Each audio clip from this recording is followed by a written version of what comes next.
Well, wonderful. Let's get started. So I'm really excited about this webinar here titled Adopting a Hunter's Mindset for Your ISO Business.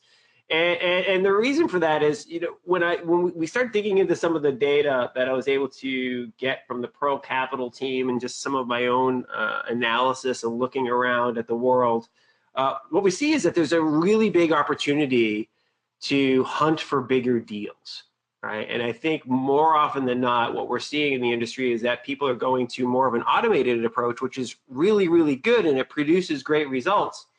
But what ends up happening is it ends up becoming a volume business, and there's a little bit of a gap there for going out and getting bigger businesses. So I thought, we had our last webinar was on niche marketing, and I used some fishing analogies in that. And so why not? Let's go with some hunting analogies in this one. So by way of introduction here, we're going to, you can connect with Pearl Capital on a variety of social media channels. If you want to tweet along with this webinar, you can tweet using the hashtag Pearl Hunting. So good Pearl hunting, I guess, like goodwill hunting there.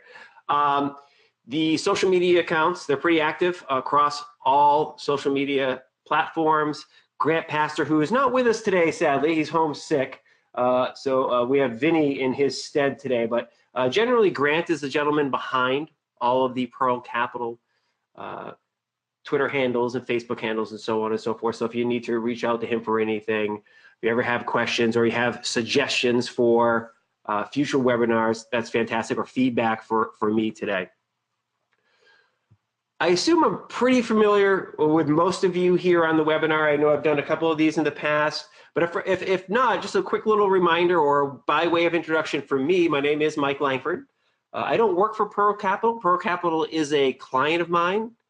I run a digital marketing firm called FinServe Marketing, and we focus exclusively on the financial services industry and sometimes technology companies that sell into the financial services industry. So we do a lot of work with those types of companies, and Pearl Capital really does fit right in our wheelhouse in terms of the types of companies that we typically look to work with. Financial firms that work with distributed sales professionals. So ISOs and ISO firms really, really do fit into that wheelhouse very well. You can find me on social as well. I'm basically Mike Langford everywhere. The Twitter handle Mike Langford you see there at the bottom. If you do tweet me, I will reply to you back. If you follow me, I'll give you a follow back. I'm active on LinkedIn, Facebook. Facebook, you're going to see more of my kids' basketball pictures and things like that. And so basically, anywhere you want to find me, usually you can find me as Mike Langford there. Pretty easy guy to track down. Okay. So let's dig in today. We're gonna have a lot of fun, as I mentioned at the outset. If you do have questions, please do feel free to fire them in along the way. We do not have a hold all questions to the end type of policy here. I really do like to have a vibrant conversation. I will, at the end, try to go back through the questions. If for some reason I do miss your question during the talk, I will circle back through those. But if you see something, we're on a particular slide or a particular topic and you have a question about it and you think I'm missing something, please do let me know. I want to make sure that you're getting a tremendous amount of value out of this. I say this at every webinar that we have here at Pearl Capital, but I'm tremendously proud of the Pearl Capital team for what they're doing here, right? They're really trying to educate the ISO population. They're trying to give you the tools, the tips, the tricks, the education you need to grow your business. And of course, that really helps Pearl Capital, right? The more deals you're bringing to them, the better quality deals you're bringing to them, the more profitable their businesses and the more profitable your businesses. So if you're getting value out of this, please let me know. If you're not getting value out of this or there's something missing, please let me know. We get lots of questions on these webinars and I hope to continue that here. Okay, so let's talk about the market for bigger deals. I honestly think it's wide open. And I think that because I've spent a lot of time with the Pearl Capital team, particularly with Saul Lax, the CEO there at Pearl. And Saul's really my go-to guy for just the insights about the industry. And these are some of the quick highlights that I got in talking to him over the last almost year that we've been working together. That one is The MCA deal, the average MCA deal that we see in the industry is about $20,000. Now, that's a lot of money to an individual, but for a business, for most businesses in the world, particularly any large business, that's a really small amount of money. And what it means is probably the opportunity to get much, much bigger deals. And when we dig into the Pearl Capital data we have the best insight into, what we see is only about 10% of the deals that come in are $50,000 or larger, right? So, I'm not getting into specifics on each deal and so forth and how many deals that is specifically, but that to me says, hey, listen, lots of companies are needing to find more than $50,000 from time to time for a variety of needs. It could be, that they need to grow their business. It could be that they have a cash flow shortfall and they're in really big trouble and they need to close that gap quickly. It could mean that they don't have other financing options, but there's certainly many, many businesses that need more than $50,000 and certainly more than $20,000. And when we look at the population in the United States of businesses that likely can qualify and have the need for financing of $50,000 or more, it's pretty big, right? There's 1 million businesses in the United States that do $1 million to $5 million in annual revenues. So we'd still consider those small businesses by just about every measure.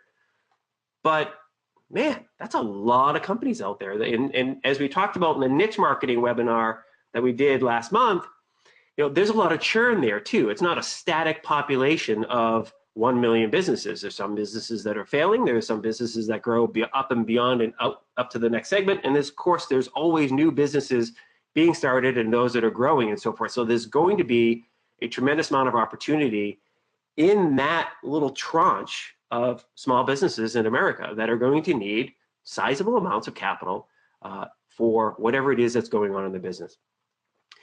And increasingly what we're seeing is MCA as a financing vehicle is really, really becoming seen as a viable alternative to some of the other options that a company may have to bring in money, right? Namely factoring. Saul Lax, if you want to check it out, he attended recently in Fort Worth, Texas.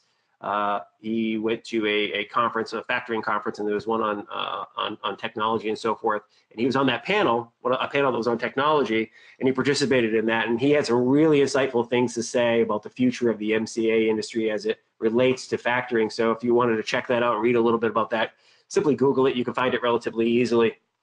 But other financing options as well that small business owners have, when you put MCA in front of them and show them what it can do for them, it's considered a viable alternative in terms of how quickly you can get it, or how flexible the terms are, right? Much better than some of the other options that customers are faced with, including, taking on equity partners, right? You take on an equity partner, you're giving up part of your business for the rest of forever. That's the most expensive form of capital there is. So when I see MCA, and I studied finance, I see it as, hey, this is a great vehicle for people who need it and they need money quickly to solve a problem or secure an opportunity. And some high level analysis of the needs or the demand for capital by small businesses really support this notion. There's an annual study that's done by Babson College up in the Boston area, and it's sponsored by Goldman Sachs. And they look at thousands of small businesses, and they survey them on a variety of things that are affecting their businesses. What are their biggest needs? Where are their biggest challenges? And the most recent one that I read through, and there's a link to it here, the State of Small Businesses in America. So when you get this PDF that will be sent out by Grant, you'll be able to click on that link right down in the bottom. If you Google that, by the way, it'll come up. State of Small Businesses in America. Business in America 2016, excuse me. There's a lot of different things it deals with, right? It deals with the challenges in hiring, finding good quality talent for the business, the opportunities that the businesses see, and so forth. But one of the things that really stands out, and I think you will enjoy a lot, you'll get a lot of value out of, is the demand for capital by small businesses. And what I see is, and they mention it sort of this way, is the gap in capital available for small businesses. As you notice here on this chart, or table, excuse me, you'll notice that there's a gap in almost every single level of the amount of money requested by the small business owner and the amount of money that they receive from a variety of providers. Well, it really jumps out to me, the two most relevant for our discussion today is online lenders and factoring and invoice discounting companies. I found it kind of fascinating, by the way. It's jumped out at me as well. Factoring and invoicing discounting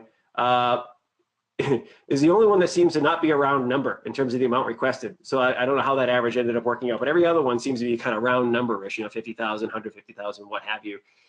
But if you look at this, people are increasing, small businesses are increasingly turning to what have traditionally been termed alternative lending or alternative borrowing solutions to raise money for their business. Oftentimes because it's easier, less friction to acquire funding that way than it is to go through the traditional financial institution route. But if you look at the gap, right? So with an online lender, they're only getting about 80% of what they're seeking. With factoring and invoicing, they're only getting 58% of what they're seeking.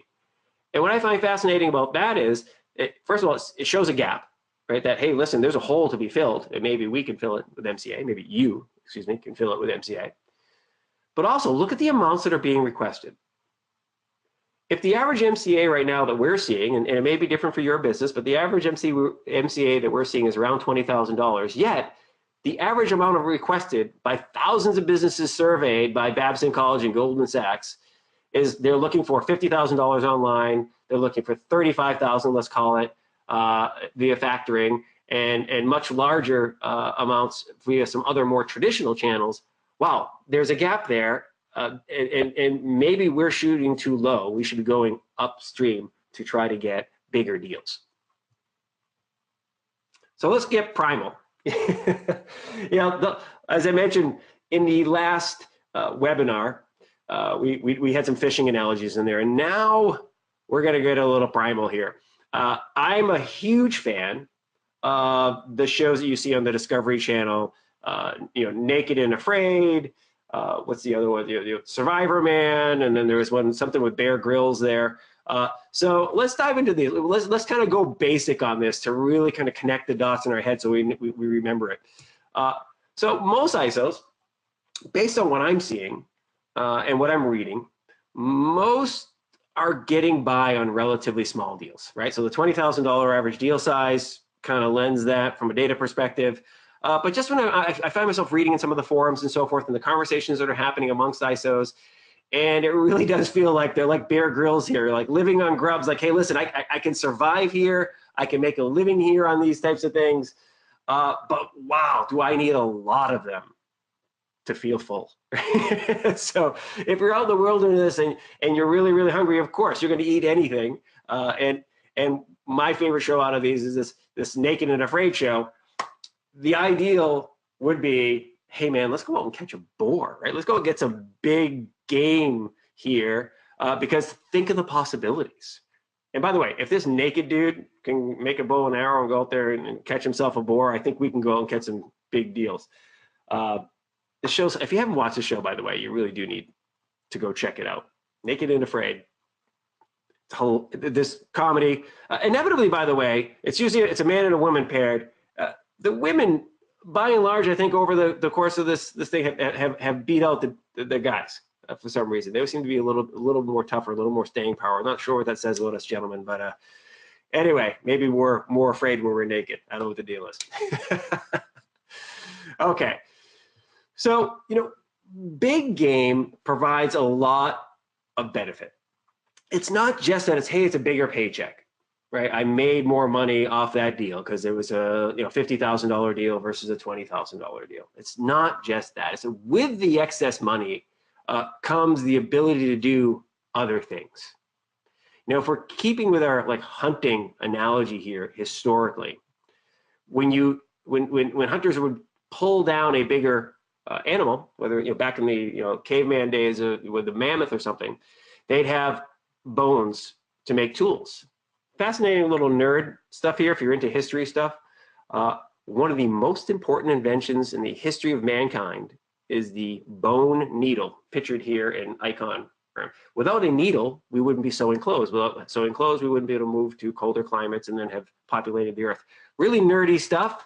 But anyways, using bones to make needles and to make other tools, right? So with more money, with more resources, not just swallowing the grub there or eating the small things, we have the ability to invest in tools. If we're going to make the monetary analogy, we can invest in facilities, right? Rent out an office, maybe get a bigger office. And of course, we can hire talent. We can bring in other people, other ISOs, right? Staff to assist us, analysts to help us evaluate deals or evaluate lists, right? To do some pre-calling or whatever, or marketing professionals to create better materials for us. So the ability to do other stuff other than just subsistence living is a really good thing. So that's one of the reasons why I want larger deals. And in the end, right, larger deals lead to more time for us and more income security, right? We have bigger deals coming in and we know we have a better income stream and we're not constantly on that treadmill hustling for smaller deals.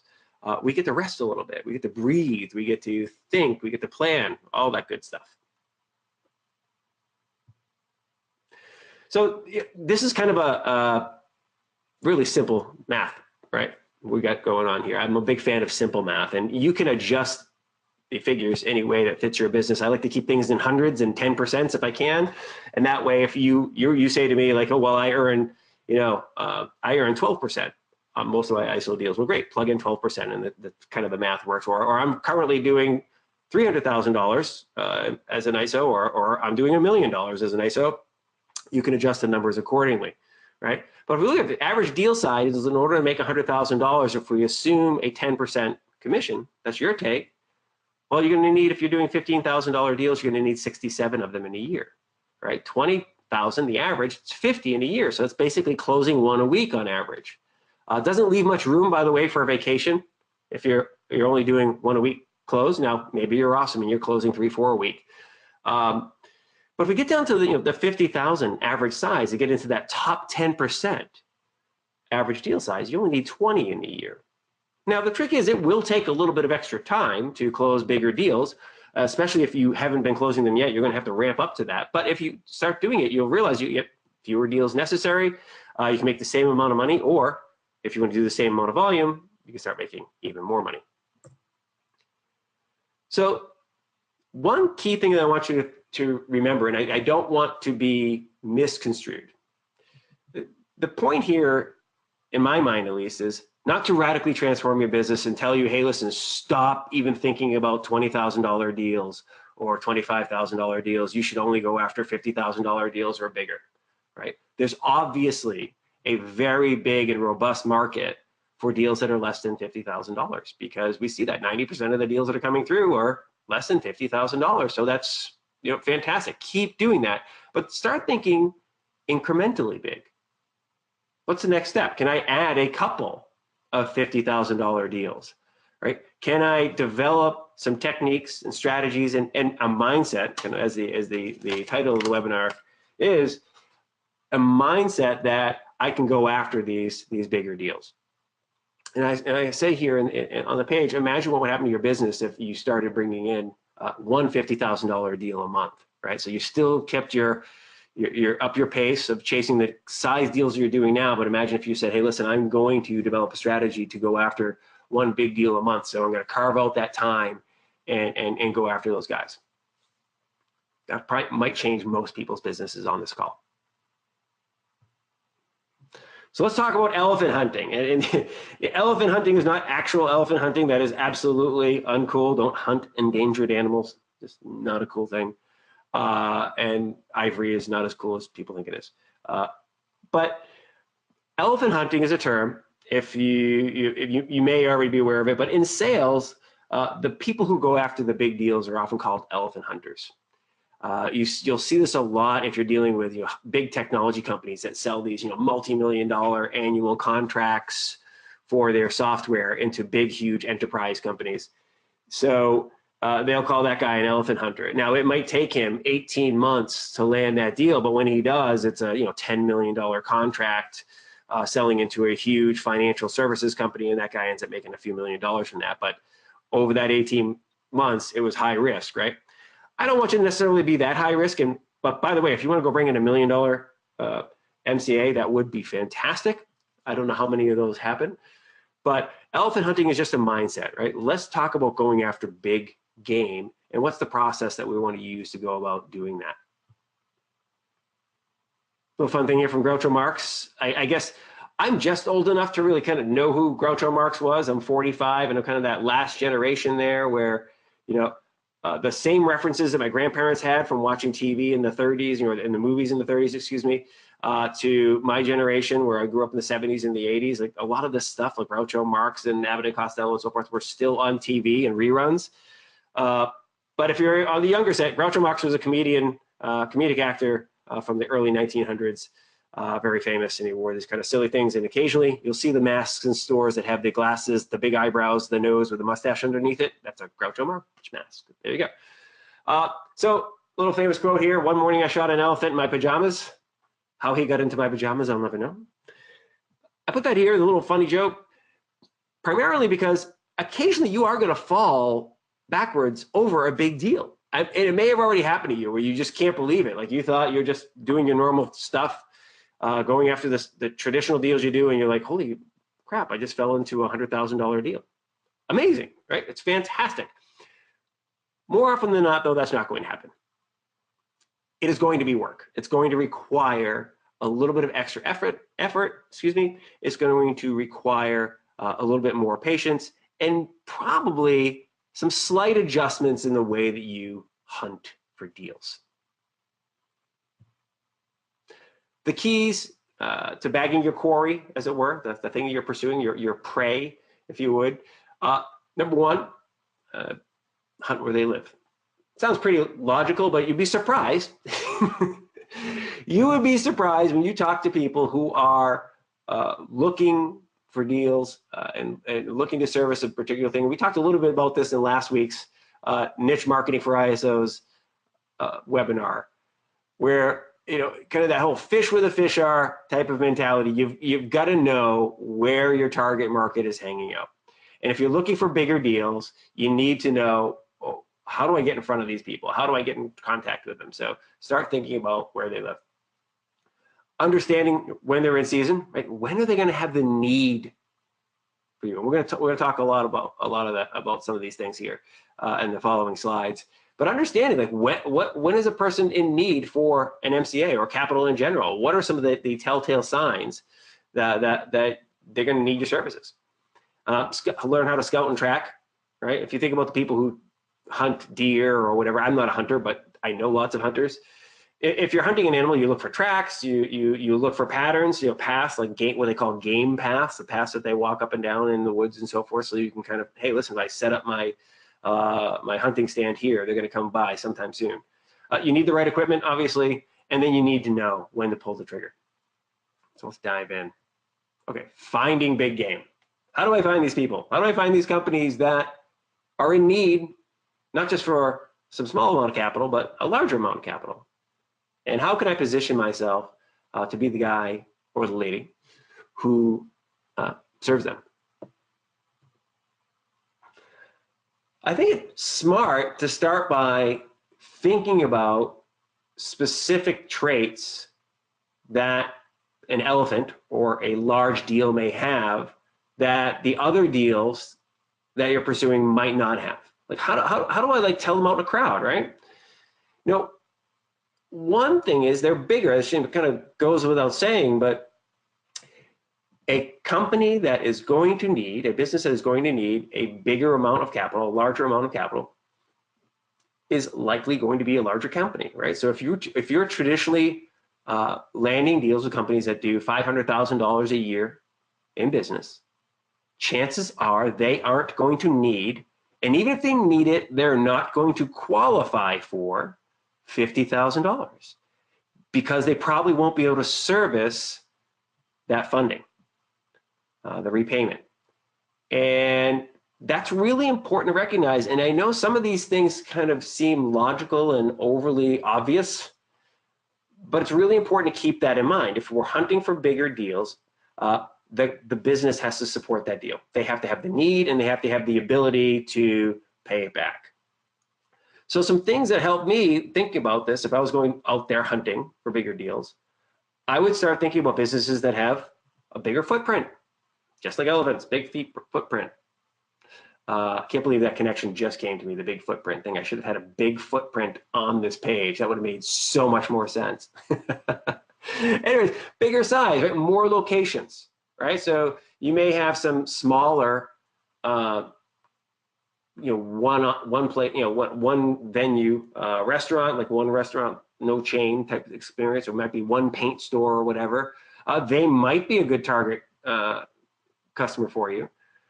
But a better visual might be one that has more locations, that has a lot of employees, that have a lot of customers, right? You may supply a lot of different stores or what have you. You can kind of figure that stuff out sometimes just observationally as you're driving around town or as you're doing your research, whether it be on LinkedIn or any other type of list, right? Looking for companies that have more than one location, that have lots of employees, that have lots of customers, right? Lots of people following their brand online. That's kind of a good indication that they have lots of customers. Now, bigger stores, larger operations in general.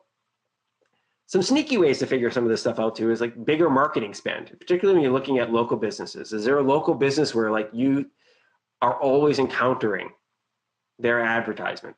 Wherever you look, you're getting a flyer in the mail, you go out somewhere and you see a billboard for them, right? Everywhere you turn, they're there. Maybe they're buying some local TV ads or local radio ads, but you seem to be bumping into their stuff all over the place.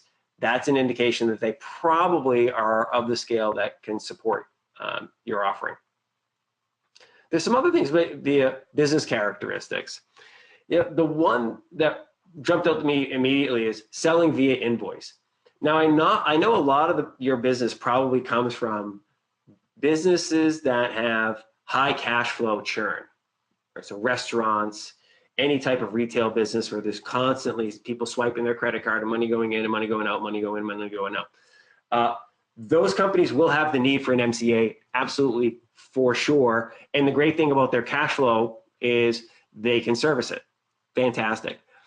But an interesting business characteristic to look for larger deals would be an operation that sells via invoice, right? Because if you're selling via invoice, the reason why invoice factoring exists, right, is somebody accepts a customer, they've got an invoice for $100,000, that money's not coming in for 30 days, they need to pay all the other stuff that's going on in their business, they need to go close that cash flow gap. So if you can identify companies that sell via invoice, or at least part of their business is via invoice. So think about, that paint store that I mentioned.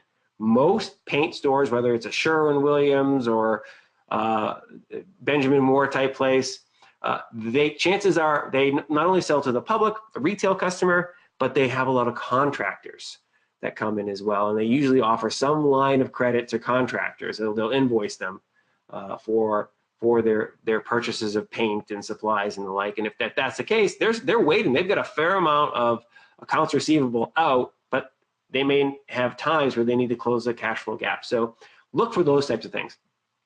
One that I know is near and dear to the Pearl Capital business, the team there, is third-party billing issues. So think about a medical practice as an example, or an auto repair shop, an auto body shop. Anybody who is going to get paid in part or in most by the insurance company, because there's a copay or something like that you're paying, but the insurance company is paying the bill, they're waiting to get paid. And again, there's going to be gaps in their cash flow as a result. And we can work our way down the list here a little bit more.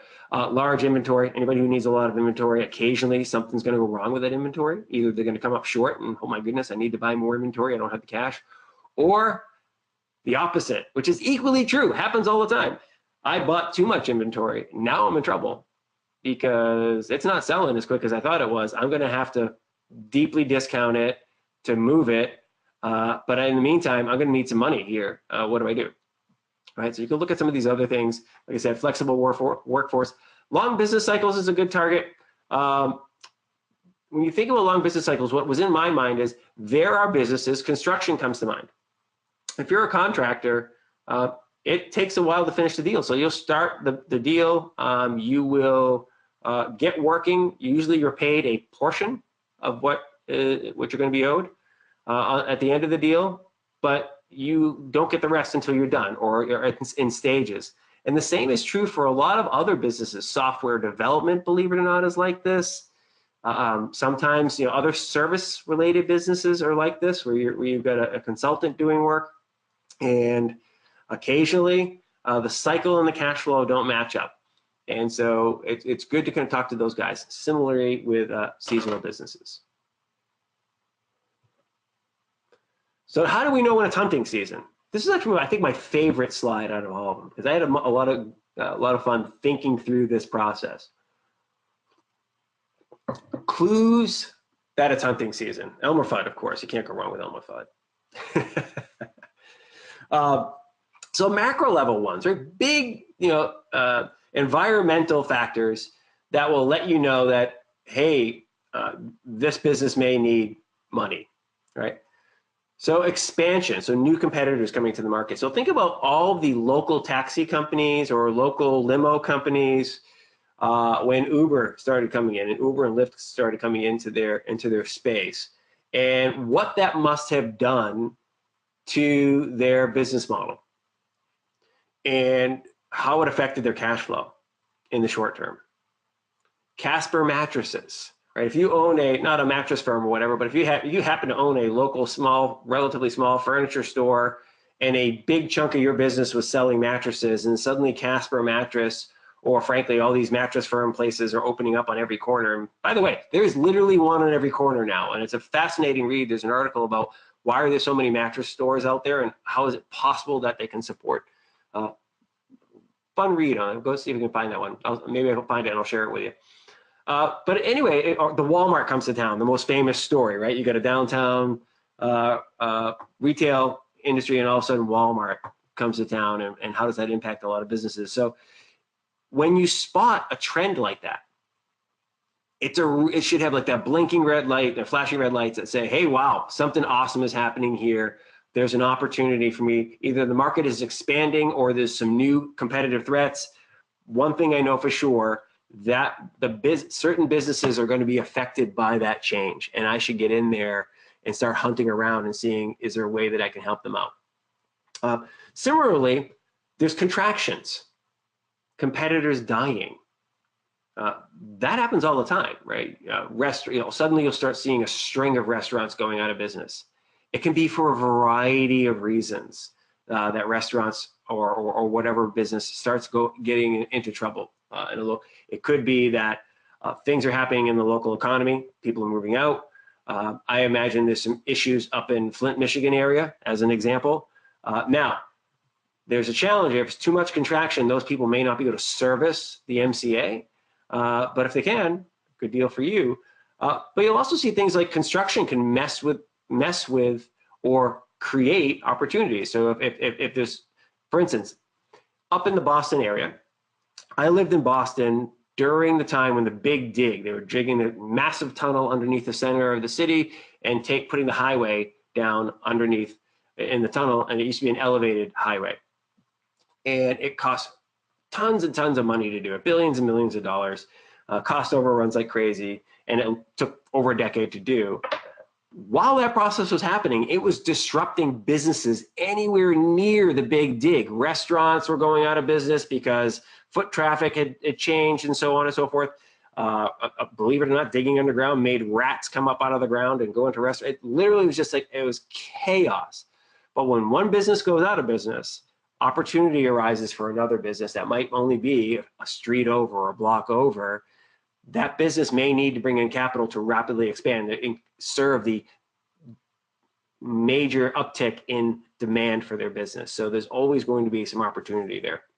Some other key indicators, is particularly on local new home construction. This could be local or I guess or national, but new home construction numbers come out every single month, and if any of the businesses that you're targeting rely on new home construction, probably a smart move to keep an eye on those macro indicators, because you may be able to jump in there and get ahead of the curve. You might be able to call up all of the contractors and say, hey, listen, we saw a slow in new home construction. How's that affecting you? Do you need to kind of bridge the gap on some of your capital? Similar with auto sales. If auto sales slow, that means more cars are used. It means more cars are going to need to be serviced by auto body shops, and auto repair shops. But if new car sales are rolling off like at a brisk pace, auto repair shops may start to suffer because more people are driving new cars. But auto dealers may need some money, right, to expand and keep up with the inventory demands.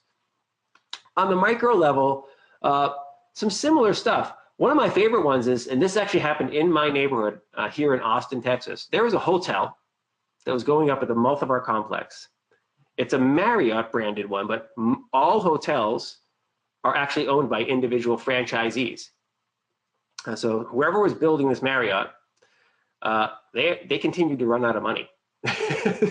So this thing took almost 3 years to build. And it's not one of those gigantic skyscraper Marriotts. The JW Marriott downtown Austin was built in less time, and that's like a 55-story JW Marriott, something like that, was built in less time than this 3-story Residence Inn Marriott at the multi complex, because they kept on stalling out of construction. That is a perfect example of somebody who desperately needs some bridge financing of some sort. And so it might be a smart idea to look at, if somebody was expanding their restaurant or expanding their store, and for some reason it's like, hey, that was going quickly and then it stopped. I wonder what's happening there. Great opportunity to reach out to them. Changes in marketing spend, kind of an obvious one.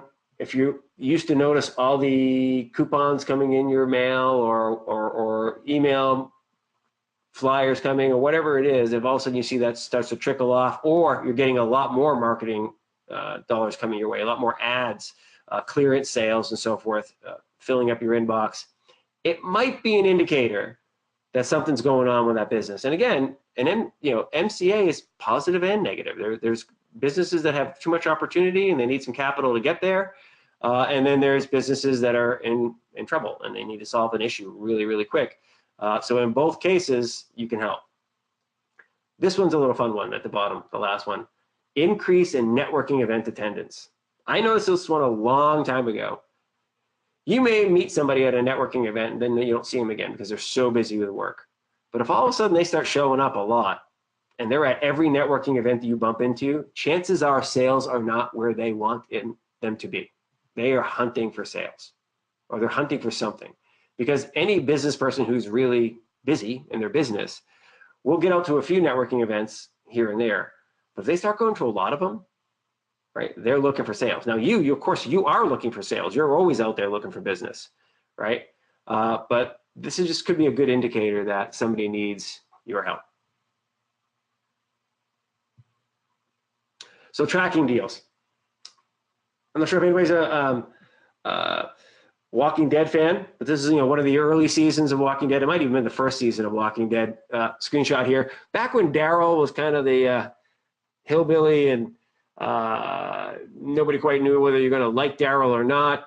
And but one thing we did know about Daryl is that he came from the backwoods of Georgia there, and he was good at tracking stuff.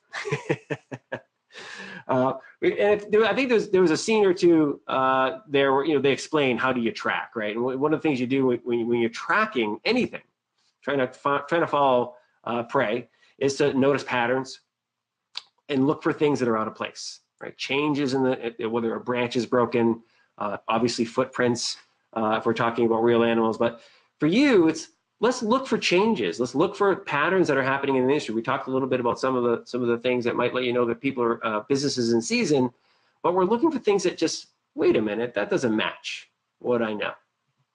But how do we track them? How do we start to identify patterns and make sure that we're tracking businesses, especially if we've identified some that we know will likely be in business or be available for business for you at one point in time. And you may go back to the original social sales for ISOs, that webinar, which I mentioned, and I say a lot, that not everybody you meet, not every business owner you meet is going to be in the market for your business right now. but eventually they will be. It's really important to think about that way. You're going to meet tons and tons of business owners. What we want to make sure we do is don't miss the opportunity. We want to make sure we stay in touch and that we stay at the top of their consideration set. So when the opportunity comes, we can pounce on it, right? So things to use to track. So if you don't have a CRM, get one, right? One that you use. When people ask, like, what's the best CRM? It's the same answer that my friend who, he's a VP for a cigar company. When people ask him, like, what's the best cigar, Andrew? And he's always like, it's the one that you like best. That's the best cigar. There's no such thing as the best one. What do you like? Same is true here for CRM. Lots of people will spend lots of money on complex CRM systems that are really powerful. And I always remind them that, like, some of the wealthiest people in the world, Richard Branson and Warren Buffett, and go on down the list. Some of those richest people in the world, their CRM was a notebook that they carried around with them everywhere. Richard Branson, before kind of the dawn of iPads and iPhones and so forth, was famous for carrying around little moleskin like the black notebooks with a little rubber band that goes around it. Famous for that. You can use that as your CRM, right? All it is it's some sort of tracking mechanism in which you write down or document, hey, I talked to this person, here's who they are, here's my notes about who that person is, and so that you can easily refer back to it. When's the next time I want to talk to them? Ideally, you want to have some sort of reminder there that when's the next time I should follow up with this person. Don't lose touch with the person. Another little cool thing is Google Alerts. If you've never used Google Alerts, check it out. When this presentation comes out to you in PDF form, that hyperlink there will be clickable. So Google Alerts allows you to go in and just type in searches, saved searches basically, and you'll get an alert for when new stuff pops up in Google, new results come up for whatever that thing is. So most of us, and I'm not sure, maybe you do it already, have a vanity search set up. So I have one for Mike Langford. I have one for my business. So anytime that somebody mentions Mike Langford in the world, I get an alert and I go take a look at it. Now there are other Mike Langfords in the world, so I'll get those. But you can customize Google Alerts for a bunch of different stuff. You can customize Google Alerts for a specific industry, for a specific business or groups of businesses and so forth. So if there's something some business you're tracking or industry you're tracking, set up a Google Alert. Check out local business sections, industry publications. One of my favorites is Nextdoor. Fantastic because most businesses aren't going to be going in there and talking about their business. It's a social network for neighborhoods, basically. But what's great is the people who shop at those businesses talk. They're customers, right? So in mine, I live in a neighborhood that's got like 1,000 houses in it. It's one of those golf course communities. And you will be blown away with the amount of business intelligence you can get from Nextdoor. All the people talking about all the local restaurants, which ones are good, which ones stink, which ones look like they might be going out of business or whatever. They're talking up a storm, and so you can get some good intelligence there. Check out company newsletters. If there's a company you're tracking, subscribe to the newsletter, right? You can put it in a folder, a smart folder with a filter, but don't be afraid to subscribe to their newsletter. Be one of the people who does, and so then when you talk to them, you're informed. You know what's going on in their business. It's not a surprise what's happening. Social media, follow the company's brand, their owner's page, influencers in the groups and so forth, but get busy tracking what's going on.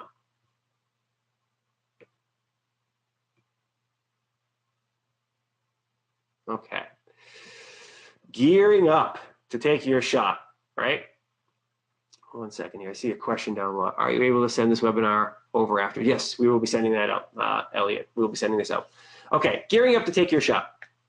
What kind of gear do you need? And gear is more about, just broadly, like what do you need to do in order to hunt bigger game, hunt bigger deals? You don't necessarily need to go out and spend hundreds of thousands of dollars or retool your business. But you do need to maybe change a few things, and that's okay. There's a great movie.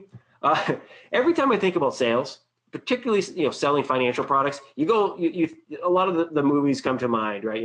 Wall Street, and you think all the stockbroker movies. You think of Boiler Room, and most recently Wolf of Wall Street. But of all of them, there's only one that ends kind of with a happy ending, right? The Pursuit of Happiness here. played by Will Smith. He played a real life, true story, gentleman by the name of Chris Gardner. And this guy is kind of the opposite. You know, a lot of those boiler room type ones, they start out and the guys, you know, are a little sketchy, but they sell like crazy. And then they have some glam for a while, debauchery happens, and then they crash and the world ends for them. Chris is kind of the opposite. Like his world is just, if you haven't watched this movie, absolutely worth watching. But life stinks for him at the beginning, right? He's hustling. He gets started at Dean Witter as a stockbroker back in the day, and starts selling. And he's trying his hardest. He's got finite resources. He has to be more efficient because he's got a little kid he's taking care of, and other people are young and single. And he innovates a little bit. He starts going after bigger deals first, because he figures, you know, if I'm going to have to make this phone call and I only have so many phone calls to make, I'm going to start going after the bigger deals, and he succeeds and grows. And so I don't want to ruin the movie for you, but really, really good stuff. So check that movie out. A lot of good lessons there. But I thought this was a good intro to this topic of selling up. So what do you need to go hunting? It's probably not a lot different than what you have right now. The one thing I would say is step number one, refine your list. You know, just like Chris decides to start calling the top tier, the high value prospects first, same thing for you. Consider refining your list and looking for, invest the time. I have that highlighted here. Invest time in evaluating your target customers. I know a lot of ISOs that I've chatted with, they're buying lists or they're working off lists and they're churning and burning, right? Boiler room style. It's just like pick up, hang up, you know, pick up the phone, dial, hang up, all that type of stuff. Email like crazy and see who clicks and all that. It's great, it's wonderful, and it works. It's just high volume. Dedicate some time to going after the big game. It's going to require investing a little bit of time in evaluating your list and picking off high value targets or aspirational targets even. And you're going to have to work on some of the other things that go along with going after those guys. Namely marketing collateral, all your marketing materials. Now, I'm sure most ISOs, I know that a lot, especially at the individual levels, you know, the solos, basically, you know, it's cell phone and a list and less rock, right? But I highly recommend considering to see yourself in a different light. If we're going to be calling up larger businesses or going in person and meeting with larger businesses, and, you know, large business, again, can be a $2 million company, you may want to have business cards if you don't have any. And those business cards should look nice. You may want to have a website. Doesn't have to be a complex one. It can be even a free one that you set up, right? Or spend a few bucks a month and use Squarespace or somebody like that that has beautiful templates. But there should be a website. Somebody should be able to find your business. It doesn't have to be overly complicated. It can be even a single page website, one of those ones you just scroll down and you learn a little bit more information on the page. But believe me, people are going to go looking for you online. And a pro tip here. People will Google you. They will Google your business. What will they find? Will they find what you want them to find? And the answer should be yes, right? Doesn't have to be complicated, but you should have something. And I would even say, you know, your attire falls into this, and we'll talk a little about that on one of the following slides. But how you dress, how you present yourself in person is going to matter as well, especially if you're trying to sell up. And lastly, the quality of the pitch. You need a quality pitch to go out and bring in bigger deals, right? Every prey responds differently, right? You know, if we're talking elephant hunters, you need a bigger gun, right? Some of these bigger deals may take longer, and it may be a little more complicated because their business is a little more complicated. You may have to ask more questions, but you should be really good at pitching your solution. What is the problem that they're having, and what's the solution that you offer to that problem? Okay. So refining your list, step number one. Not hard. First thing is sort by size. If you have an existing list that's, you know, whether it's in an existing CRM or you've got this gigantic list sitting in Excel somewhere, start sorting it by size. Find an evaluation metric that works for you. Number of employees, number of locations, assumed revenue. Sort it by size and start working. I would recommend start at the top 20, 25%, right? Cut off the rest. Start looking at that top 20, 25%. Then start sorting by industry or common traits, right? Can you bucket those people into things they have in common. So auto shops or restaurants or retailers or what have you, construction, right? What is something that's common about them, or location for that matter, if it's going to be in a certain venue, right? But what can you sort them by so that you can work with them at a little more manageable, right? Because part of this is you've got to be able to manage it. Right? Now add the quality targets, the ones you really, really want, that you feel that you have some chance of getting to your tracking system, right? You don't have to rebuild this list over and over again. I think in sales, the scariest thing in the world is when you reach the end of your list and you don't know who you're going to call next. And I think every salesperson in the world has run up against that at one point in time in their career. We don't want you to ever do that. Part of this will be nurturing, reaching back out and touching the same people, interacting with these people, using some of the tips and tricks that I taught you in the social sales for ISOs. But you want to make sure these people are in your list so you can track them, you can interact with them, you know where they are, you have some semblance of what's going on in their business, you're engaging what's happening there. And then you want to make genuine connections, right? Bigger deals take time. The people have to know you. If they're going to be dealing and signing a contract for $100,000, let's say, for one of your bigger deals, it's usually not done on the first phone call, right? I'm sure we have stories, Groucho Marx stories of shooting that elephant in your pajamas, but it's going to take a little more time, a little more nurturing, a little more perseverance on your behalf to land that one. So make sure you have a connection so that they know you. Okay, marketing collateral.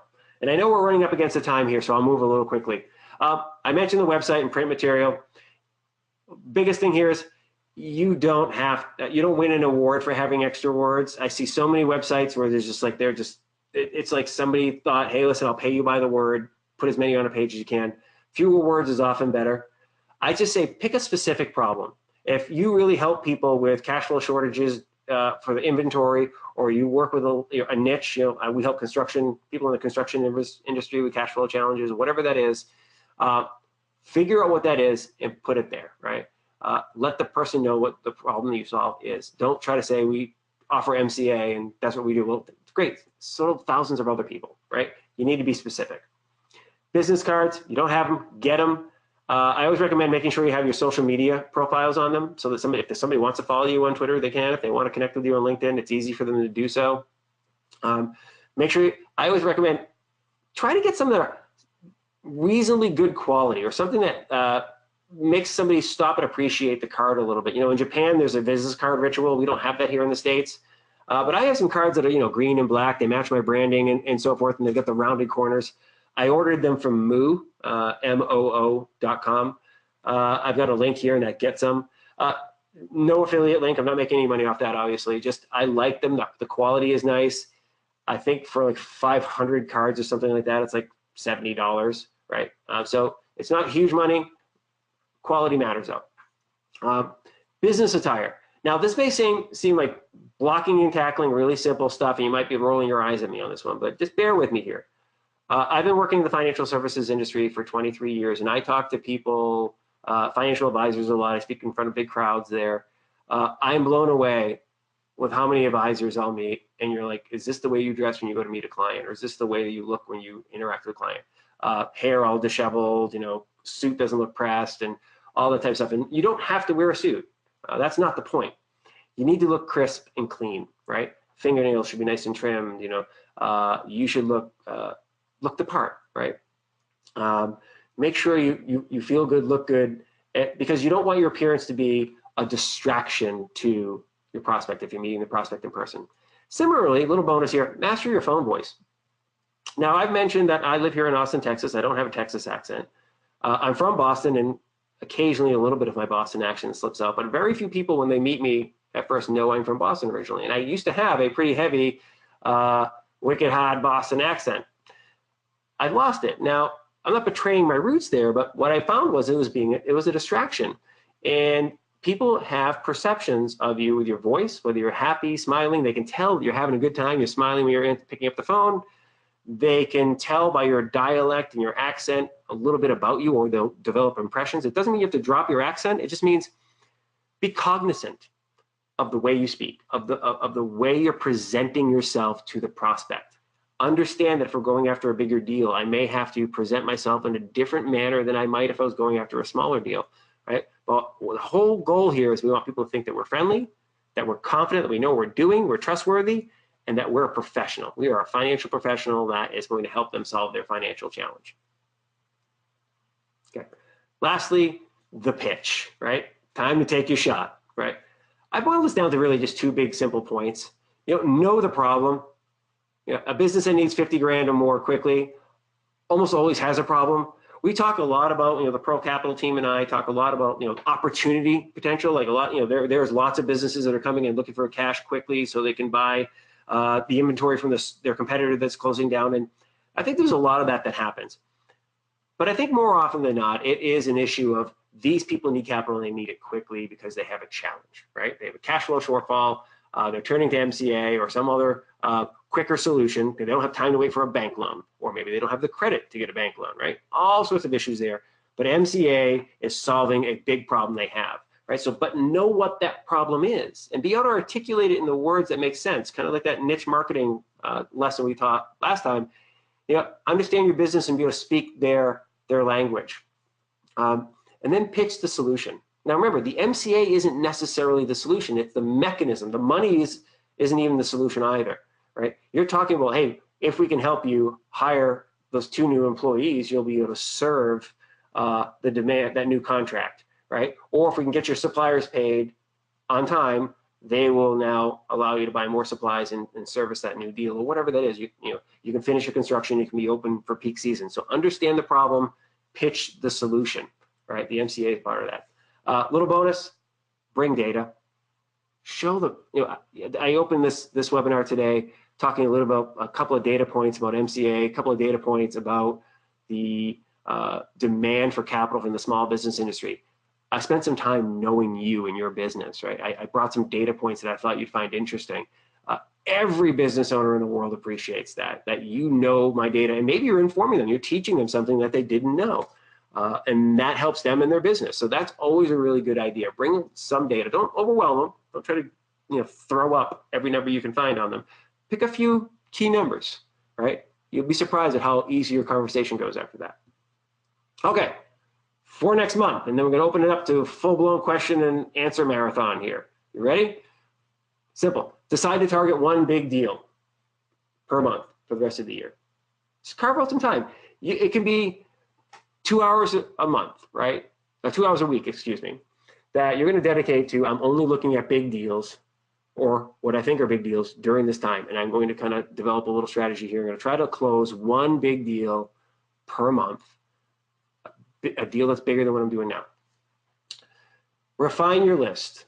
Like we talked in depth about that, but start with your target niche or a larger version of the businesses you're already serving in the past. So think about that. Like, maybe you've done very well with restaurants and retail shops and so forth in your local community with MCA. If that's the case, great. Are there bigger versions of those near you, right? What have you learned that you can just scale up to the next tier? Evaluate your marketing materials and your pitch. Ask yourself, like, does this pitch work? Now, don't get intimidated by it. Just like, would I have to polish this up a little bit? Would I have to, add something or take something away or whatever it is? Does this pitch resonate with somebody who has a business that's generating $3 million a year, as well as it resonates with somebody who's generating, let's say, $700,000 a year in the business? What is the difference there? What are the challenges that they have? Maybe more employees, multiple locations, right? Build your tracking process. That's pretty simple stuff. Just explore it. And then I like this one. Pin a reward on your wall. Something that you want to get when you land this big deal. Like right now, I am obsessing about buying a pickup truck. I think I've lived in Texas long enough where I think I need a pickup truck now. Sounds really silly. I currently drive a sedan, and I don't drive all that much, but I think I want a pickup truck because I'm doing more stuff outdoors with the kids, and I want to be able to tow a boat so that we can go fishing on the lake or do some tubing and all that type of stuff. So I'm obsessing about a pickup truck, but I'm not just going to run out and buy it. I've got some goals. So that is the thing that's pinned on my wall. Always good to have that stuff. Little bonus down here. This isn't perfectly correlated, but I think if you listen to this episode, first of all, this webinar, excuse me, podcast, How I Built This, is great. If you're into business, How I Built This is phenomenal. Great series produced by NPR. But Barbara Corcoran, who's one of the women who's one of the sharks on Shark Tank, she was on recently. And she relays her story about how she built her, multi-$100,000, $100 million empire there. And how she got started from nothing. And she was like dirt poor, right? And one of the things she did is she continued to reinvest and go after bigger deals. And so some really interesting stuff there. So I thought you'd enjoy that. So give that a listen. Unfortunately, they don't link up individual episodes, but if you do the How I Built This podcast, you'll find it. And I've got a link here to bring you to the podcast page, and you can scroll down and find it. But that's it for the content of the webinar. I love to dive into questions if you have them. So please do, let her rip.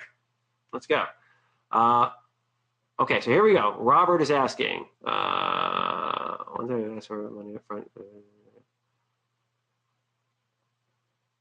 so I guess I'm not reading the full. Okay, how do you find a reputable list service or appointment setter?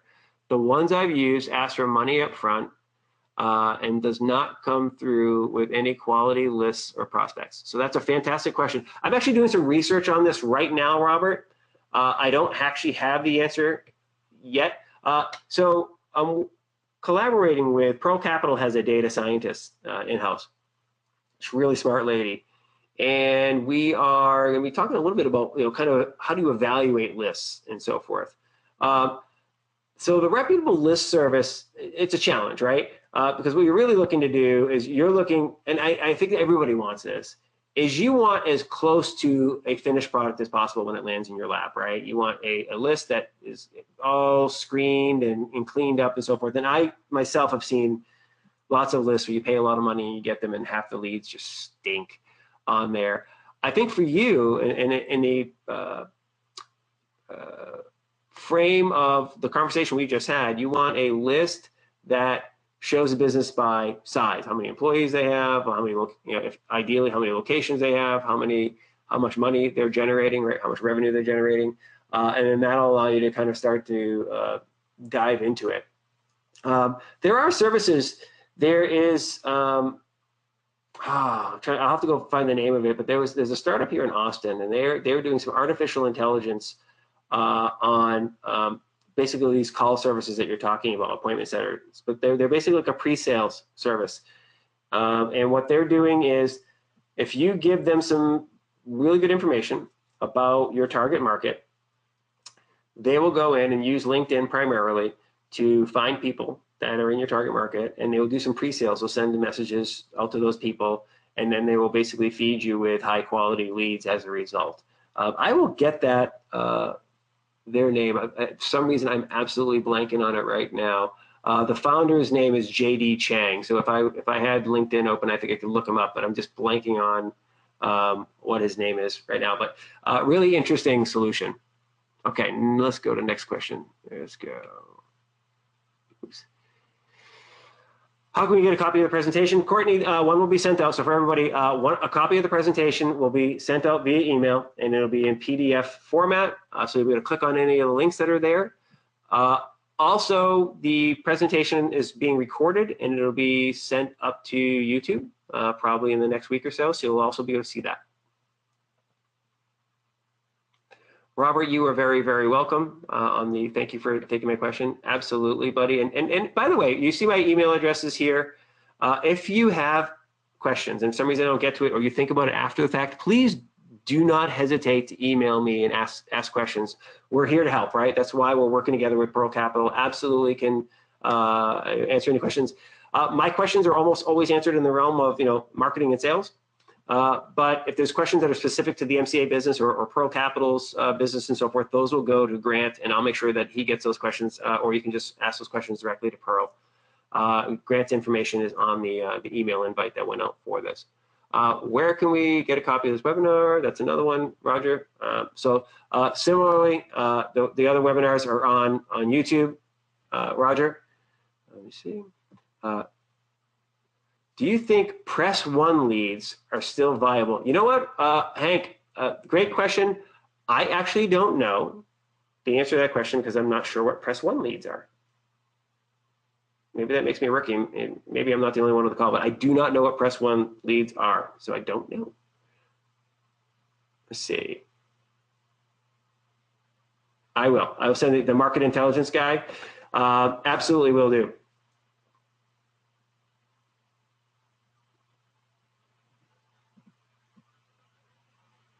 Okay. Any suggestions for email marketing? So email marketing is just incredibly important. So we talked about this before. Hank asked a question about any suggestions for email marketing. Email marketing is an incredibly important part of any digital marketing strategy. And frankly, any marketing strategy in 2017 and beyond should include email, right? You should be able to send emails to people and have some realistic expectation that they will find it valuable and that it will eventually lead to sales, right? I think I have a webinar queued up at some point over the next 6 months or something just on email marketing, but the high level answer is, you should be thinking about it. You should segment your list, right? So not everybody should get the exact same email, right? At some point in time, you should be able to kind of segment the list. So if you've got high value targets or if you've got people in different industries, you should start thinking about ways to customize the message so it resonates with the recipient so that not everybody's getting the exact same message. There's a variety of different ways to do that. Again, it can be on industry, it can be on size of their business, it can be on location, it can be on where they are in your funnel, frankly, right? Have you talked to them in person before, or have they worked with you before and you funded them at one point in time? So there's a bunch of different ways to do that. High level email marketing, be conversational.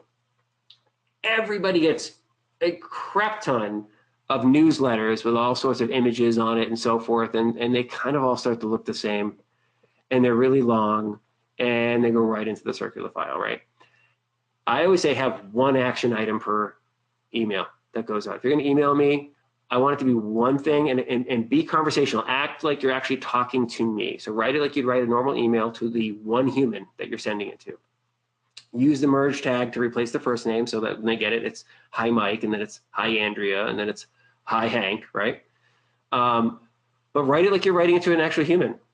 Have a couple of links in there, but really try to minimize it to like maybe 3 links, but one very specific action. Use some bolding, right? If you need to really call out a specific point. Big fan of bullet points, right? So it's easy to read. Try to keep it relatively short, right? So because you know that most people are not going to read a very long email.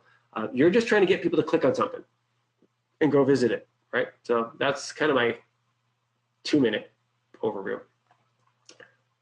What's a good picture of the elephant you've never spoken to before? That's a great question. So anytime you're calling somebody you've never spoken to before, you want to create a connection immediately. As quick as possible, you want them to know that there's some reason why they should stay on the phone with you, that you have some level of connection. So I'm a huge, it's called, start with empathy, if you can, like their business, but also start with like, we know somebody in common, or we have some background in common. As soon as you can create credibility and connection, the likelihood of you staying on the phone with that human being, right? Or staying in front of that human being at a cocktail party, or having them read your stuff a little more works, right? So I always, anytime I'm reaching out to emailing somebody or calling somebody that I've never talked to before and they don't know me, I always start with something like that, like, hey Bob, or hey Joseph, you and I have never chatted before. I'm reaching out because, looking on LinkedIn, you and I have some similar contacts, or Joseph, I work with a lot of financial professionals. We're helping them with their marketing. I want to make sure, see if we get an opportunity to chat live. Love to get a few minutes of your time. I think I might be able to help you. Here's what I'm doing, blah, blah, blah, blah, blah, right? That type of thing. But you got to create like a warm, like there's a reason why we're talking there, not overly pushy. It's that like, make sure the person would want to shake your hand if you're talking to them in person. That makes sense? Okay. How do I bypass the secretary? Oh, that's an awesome one. Joseph's asking again, how do you get past the secretary? Oh, by the way, those gatekeepers, they're there for a reason, bro. They are there for a reason, and they are paid in part to protect that guy's time or that lady's time. Little trick. This works a lot, believe it or not. One is call early in the morning or call after 5:30, 6 p.m. Successful people, busy people tend to work late, or they tend to get into the office early because that's when they get most of the work done, because they get in before the office, whatever the business is, opens, and before other employees are in, or they stay a little later until everybody leaves so they can get stuff done because people are messing with them all day. So the secretary typically goes home before the boss. Call early, maybe call a little late. That's one of the easy one. Emailing trick, email and social media trick for executives or for high value targets. This works, you would not believe. Sunday morning. I don't know what it is, and I've read articles about it and so forth, but a lot of very successful people use Sunday morning to kind of bang through some emails to follow up on things. Email marketing, if you're using email marketing, kind of goes back to that previous question. I'm telling you, Sunday morning is a fantastic time, because if you ever open up your iPhone or whatever, open up your email on Sunday morning, and you'll notice how much less volume you have in your inbox than you do on other mornings. Sunday morning is killer. You can get past the noise. Lastly, be available on the weekend in general. Like sometimes people want to, successful people will talk on the weekend, and if their business is less busy on that weekend, good. Okay, Joseph again. Employee doesn't need to know the owner took a loan or MCA investment. I'm not sure what that means.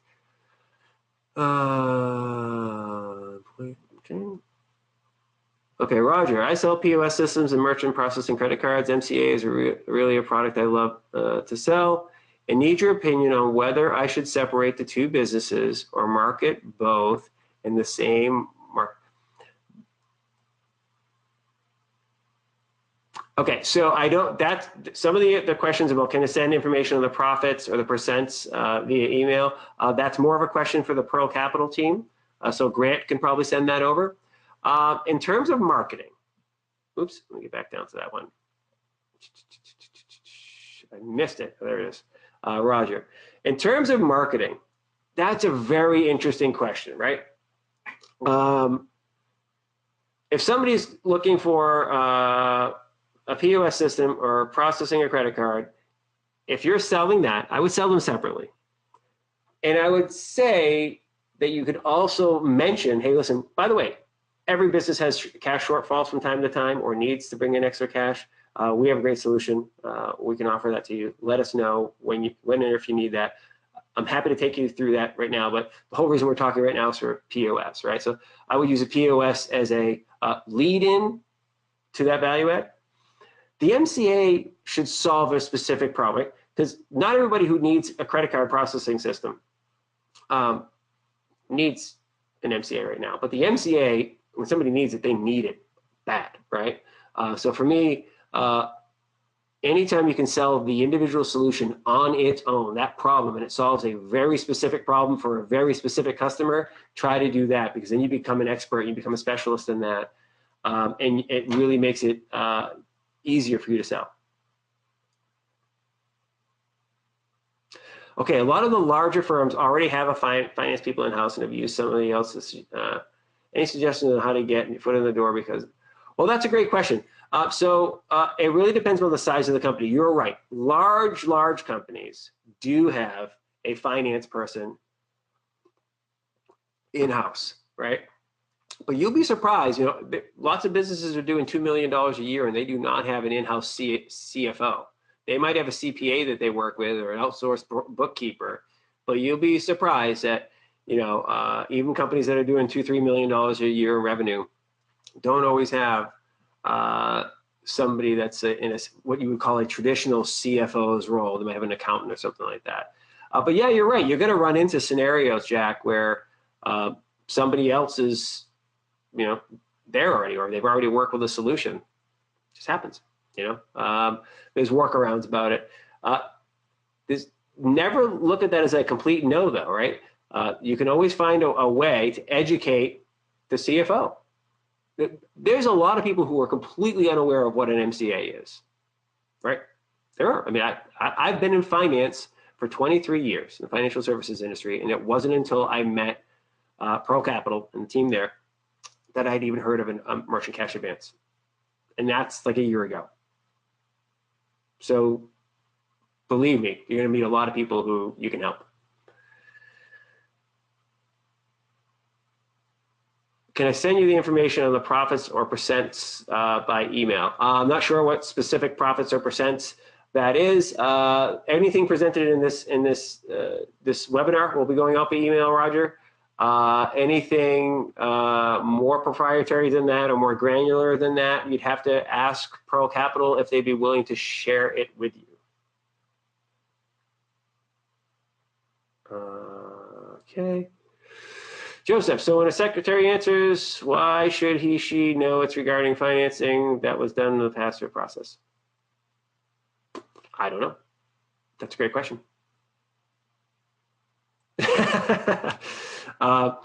Can we set up a private call or whatever? You know, do me a favor, Joseph, if you're still on here, just shoot me an email, mike@finservmarketing.com. It's right here on this last slide.